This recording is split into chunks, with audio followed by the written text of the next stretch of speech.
Trailer കണ്ടപ്പോൾ ഞാൻ വിചാരിച്ചു ലോകേഷ് എന്തിനാണ് ഇങ്ങനൊരു വൃത്തിയായിട്ട പരിപാടി ചെയ്യുന്നത്. കാരണം ഇങ്ങനൊരു മോശമായിട്ട് ചെയ്തിട്ട് അദ്ദേഹം ഇത്ര നാൾ ഉണ്ടാക്കിയൊരു ഇമേജൊക്കെ എന്തിനാ കളയുന്നൊക്കെ എനിക്ക് തോന്നിയിട്ടായിരുന്നു കേട്ടോ. ആ ട്രെയിലർ കണ്ടപ്പോൾ ഞാൻ വിചാരിച്ചു ഇതൊരു ബോറ് പടമായിരിക്കും. പക്ഷേ അതിൽ സോങ്സൊക്കെ ഞാൻ പറയാൻ തന്നെ നിങ്ങൾക്ക് ഓരോരുത്തർക്കും അറിയാലോ, നല്ല സോങ്സൊക്കെ അല്ലേ. അപ്പോൾ ഞാൻ വിചാരിച്ചു എല്ലാ നല്ല ഫിലിമുകൾക്കും എല്ലാ മോശം ഫിലിമുകൾക്കും ഒരു നല്ല സോങ് ഉള്ളതായിട്ട് എനിക്ക് തോന്നിയിട്ടുണ്ട്. നിങ്ങൾക്ക് പേഴ്സണലി തോന്നിയെന്ന് അറിയാം. അപ്പോൾ അത്തരത്തിലായിരിക്കും എന്നൊക്കെ വിചാരിച്ചു. പിന്നെ ഈ സോങ്സ് ആണെങ്കിൽ ഷോർട്സിലും എല്ലാ റീൽസിലും ഒക്കെ ഇപ്പം സ്റ്റോറി വാട്സപ്പ് തുറന്നു കഴിഞ്ഞാൽ അല്ലെങ്കിൽ ഇൻസ്റ്റയൊക്കെ തുറന്നു കഴിഞ്ഞാൽ ഒരാളുടെ സ്റ്റോറിയിൽ അല്ലെങ്കിൽ വേറൊരു സ്റ്റോറിയിൽ ഈ BGM ഈ സോങ്ങൊക്കെ ഇങ്ങനെ കറങ്ങി കറങ്ങി ലാസ്റ്റ് കേട്ട് നമുക്കൊരു മടുപ്പ് വരില്ലേ, അങ്ങനത്തെ ഒരു മടുപ്പ് വന്നിട്ടുണ്ടായിരുന്നു. അപ്പോൾ ഒരു പ്രതീക്ഷയില്ലാതെ തിയേറ്ററിലേക്ക് എത്തുന്നു. തിയേറ്ററിലെത്തിയിട്ട് ഈ ഫിലിം കാണണമെന്ന് വിചാരിച്ച് ഓൾറെഡി ടിക്കറ്റ് ബുക്ക് ചെയ്തിട്ടായിരുന്നു. അങ്ങനെ ഫിലിം കണ്ടു തുടങ്ങും. ഫിലിം കണ്ട് തുടങ്ങിയിടം ഈ ലോകേഷിന് എന്താ പറയുക, ആക്ട് ചെയ്യാനുള്ളൊരു കഴിവുണ്ട് എന്നും അതുപോലെ തന്നെ ഒരു ഫിലിമിൻ്റെ ബാക്ക്ഗ്രൗണ്ട് മ്യൂസിക്, BGM, സോങ് ഇവയ്ക്ക് ഒരു ഫിലിം 0 ആയാൽ പോലും ഉന്തിത്തള്ളി അങ്ങോട്ട് എത്തിക്കാൻ പറ്റുന്നു, മനസ്സിലായി. പക്ഷെ ഇതങ്ങനെ ഒരു മോശം ഫിലിം എന്നല്ല പറയണ്ടോ. ഞാൻ ഈ വർഷം കണ്ടതിൽ വെച്ചിട്ട് ഏറ്റവും നല്ല സിനിമയിലൊന്നാണ്. KGF കണ്ടതിന് ശേഷം 100% സാറ്റിസ്ഫൈഡോടെ തിയേറ്ററിൽ നിന്ന് പുറത്തിറങ്ങാൻ പറ്റി. പക്ഷേ തിയേറ്ററിൽ നല്ലൊരു പ്രതീതിയോടെ ഇരുന്ന് കുറച്ചും കൂടി ആ ഫിലിം എൻജോയ് ചെയ്യാൻ പറ്റും. ഞാനിതൊരു മോശം ഫിലിമാണ് എന്ന് ഞാൻ ഈ ഷോർട്സോ റീൽസോ ഒന്നും കണ്ടില്ല ഈ ഫിലിം തിയേറ്ററിൽ പോയി കാണുന്നവരെ.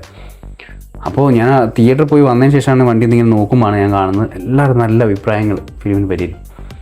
അപ്പോൾ എനിക്ക് ഫിലിം ഒന്നുകൂടി കാണുന്നവരെ തോന്നിയിട്ടുണ്ടായിരുന്നു. കാരണം വെച്ചാൽ ഞാനത് ഒരു നല്ലൊരു ഫിലിം അല്ല എന്നൊരു പ്രതീതി തിയേറ്ററുണ്ട്. പക്ഷേ എനിക്ക് നന്നായിട്ട് ഇഷ്ടപ്പെട്ടിട്ടുണ്ടായിരുന്നു കേട്ടോ.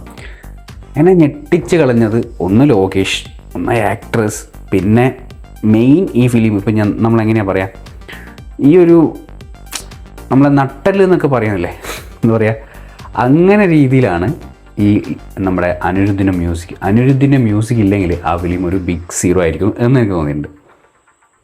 പിന്നെ ഇതിൽ എഴുതി വെച്ച ആൾ ഓരോ ക്യാരക്ടറും കൊടുത്തിരിക്കുന്ന ഒരു എന്താ പറയുക ഡെപ്ത് ഉണ്ട്, ആഴത്തിലൊരു എന്താ പറയുക, അതിങ്ങനെയാണ്, ഈ സംഭവം ഇങ്ങനെയാണ്, അതുകൊണ്ടാണ് ഇവരിങ്ങനെ ചെയ്യുന്നതെന്ന് തോന്നും. അപ്പോൾ നമുക്ക് തിയേറ്ററിൽ നിന്നൊരു ഫിലിം കാണുന്ന സമയത്ത് അവരെന്തിനാണ് അങ്ങനെ ചെയ്തത്, അല്ലെങ്കിൽ ഇവിടെ ഇങ്ങനെ ഒരു ഫൈറ്റ് ആവശ്യമുണ്ടോ, അല്ലെങ്കിൽ ഇവിടെ ഇങ്ങനത്തെ ഒരു സംഭവം ആവശ്യമുണ്ടോ ഒന്നും നമുക്ക് തോന്നില്ല. കാരണം വെച്ചാൽ ഈ ഒരു ക്യാരക്ടറിനെ അങ്ങേയറ്റം എഴുതി വെച്ചിട്ടുണ്ട്, ആ രീതിയിൽ നമ്മൾ പ്രസൻറ്റ് ചെയ്തിട്ടുണ്ട്.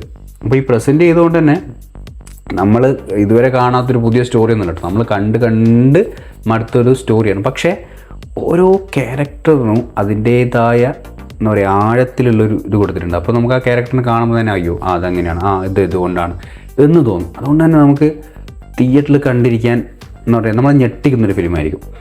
പിന്നെ ഇതിൽ വില്ലൻ ഒരു രക്ഷയില്ലാത്തൊരു വില്ലൻ. കാരണം വെച്ചാൽ ഇവരോട് എന്താ പറയുക, നമുക്ക് ആ ചില ഫിലിമുകളിൽ വില്ലൻ ഇങ്ങനെയാണല്ലോ, അങ്ങനെയാണല്ലോ തോന്നുമല്ലോ. അങ്ങനെയൊന്നും തോന്നാത്ത രീതിയിൽ ഇത് ഒരു സംഭവമാണ്, അല്ലെങ്കിൽ ഇതൊരു എന്താ പറയുക നമ്മൾ പ്രതീക്ഷിക്കുമല്ലോ ഈക്വലായിട്ടുള്ളൊരാൾ, അങ്ങനത്തെ രീതി നമുക്ക് തോന്നിക്കുന്നത്, അല്ലെങ്കിൽ അതിൽക്ക് മേലെ തോന്നിക്കുന്ന രീതിയിൽ ഒരു വില്ലൻ.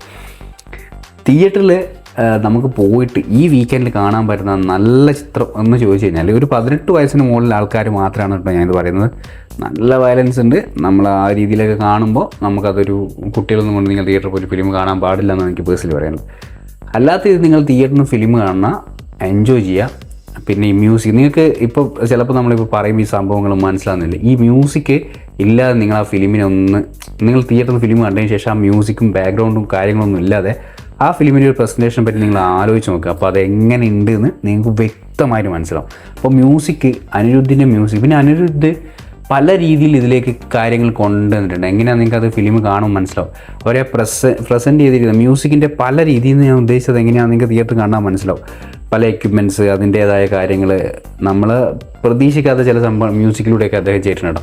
നമ്മൾ തിയേറ്ററിൽ പോയിട്ട് കാണുമ്പോൾ അല്ലെങ്കിൽ ഈ പറഞ്ഞ അനിരുദ്ധിൻ്റെ ആ മ്യൂസിക് ബാക്ക്ഗ്രൗണ്ടൊക്കെ മനസ്സിലാക്കിക്കൊണ്ട് നമ്മൾ ഫിലിം കാണുമ്പോൾ നമുക്കൊരു സംഭവം മനസ്സിലാവും, അനിരുദ്ധ ഒരു സംഭവമാണ്.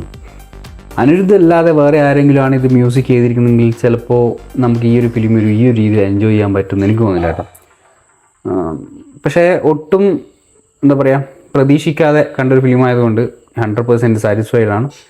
അപ്പോൾ എനിക്ക് പേഴ്സണലി പറയാൻ പറ്റും, നിങ്ങളിപ്പോൾ ഈ വീഡിയോ കണ്ടുകൊണ്ടിരിക്കുമ്പോൾ നിങ്ങളൊരു ടിക്കറ്റ് ബുക്ക് ചെയ്യാൻ ഈ സൺഡേയോ അല്ലെങ്കിൽ ഒരു വീക്കെൻഡിലെ ഡേയ്സിൽ ഏതെങ്കിലും നിങ്ങളത് ബുക്ക് ചെയ്യാൻ വേണ്ടി സെർച്ച് ചെയ്യുന്നുണ്ടെങ്കിൽ ഫ്രണ്ടിലത്തെ ഒരു 2 റോ അങ്ങനെ ടിക്കറ്റ് ബുക്ക് ചെയ്യാതെ ഉണ്ടാവുള്ളൂ. കാരണം അത്രത്തോളം മൗത്ത് പബ്ലിസിറ്റിയും പിന്നെ എന്താ പറയുക കണ്ടിട്ടുള്ള സത്യസന്ധമായ അഭിപ്രായങ്ങളും പറഞ്ഞ ഭാഗമായിട്ട് എല്ലാവരും തിയേറ്ററിൽ ഫസ്റ്റ് സജഷനായിട്ട് ബുക്ക് ചെയ്യാൻ പോകുന്ന ഈ DC എന്ന ഫിലിമിനായിരിക്കും.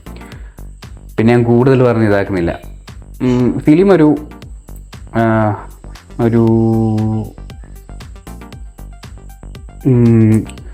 ഫിലിമിനെ കുറിച്ച് ഫിലിം ഒരു 10 ഔട്ട് ഓഫ് 10 എന്ന് പറയാൻ പറ്റുന്ന ഒരു ഫിലിമാണ്. അപ്പോൾ തിയേറ്ററിൽ പോയി നിങ്ങൾ കണ്ടു കഴിഞ്ഞാൽ നിങ്ങൾ കൊടുക്കുന്ന പൈസയ്ക്ക് ഒരു നഷ്ടം ഉണ്ടാവില്ല. പക്ഷേ കുട്ടികളെയും കൊണ്ട് തിയേറ്ററിൽ പോകാതിരിക്കുക. 18 വയസ്സിന് മുകളിൽ പരമായിട്ട് നിങ്ങൾ തിയേറ്ററിൽ പോയിട്ട് ഫിലിം എൻജോയ് ചെയ്യുക. ഫിലിം കണ്ടതിന് ശേഷം നിങ്ങൾ അഭിപ്രായങ്ങൾ പറയാം.